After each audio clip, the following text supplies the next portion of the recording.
In the small town of Maple Creek, tucked away among the dense forests of Maine, there was an antique store that belonged to Julia Harper. The store, with its creaky wooden floors and dusty display cases, was filled with antiques that seemed to have been collected from all over the world. But it was the display case in the center of the room that attracted the most attention, where crystals and minerals of the strangest shapes and colors lay under glass. On that cold February evening, as fog shrouded the streets of Maple Creek, a young couple, Emily and Zach, entered the store. They were tourists traveling through New England and had decided to stop in this town for the night. Emily, fascinated by minerals and their energetic properties, couldn't pass by the mysterious store. "Look at these crystals!" she exclaimed, leaning over the display case. "They look so unusual, especially that black one." Zach, who didn't share Emily's fascination, just shrugged, but he noticed the store clerk, a gray-haired Julia, looking at her closely. "It's obsidian," Julia said, coming closer. "But it's not ordinary obsidian. It's what's called obsidian of the night. They say it can open doors to other worlds. Be warned though, such things are not toys." Emily smiled, thinking it was just a marketing gimmick, and asked to wrap the crystal. Zach, seeing that the girl was serious, didn't object. They paid and left, not realizing that their lives were about to change forever.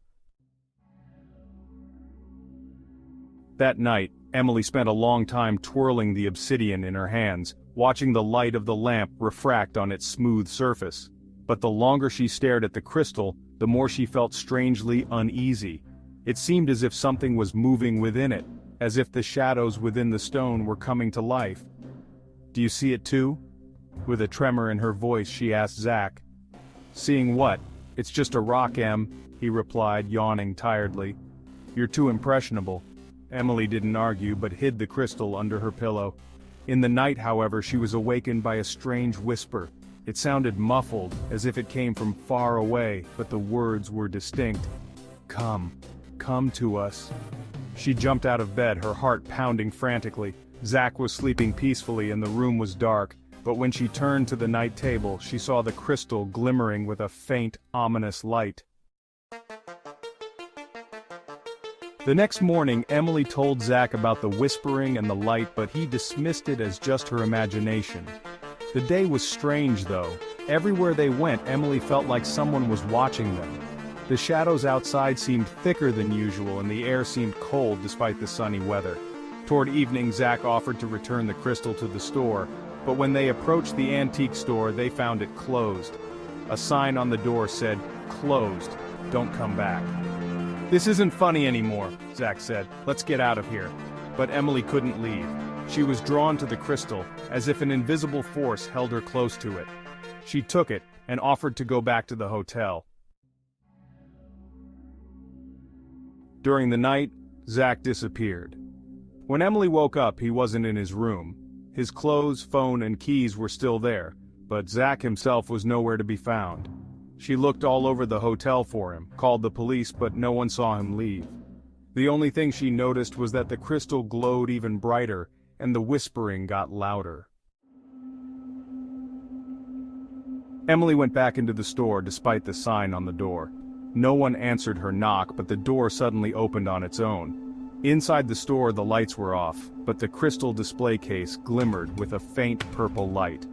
"What have you done with Zach?" Emily shouted, but no one answered her. She walked toward the display case, and suddenly the obsidian slipped from her hands and fell to the floor, shattering into two pieces.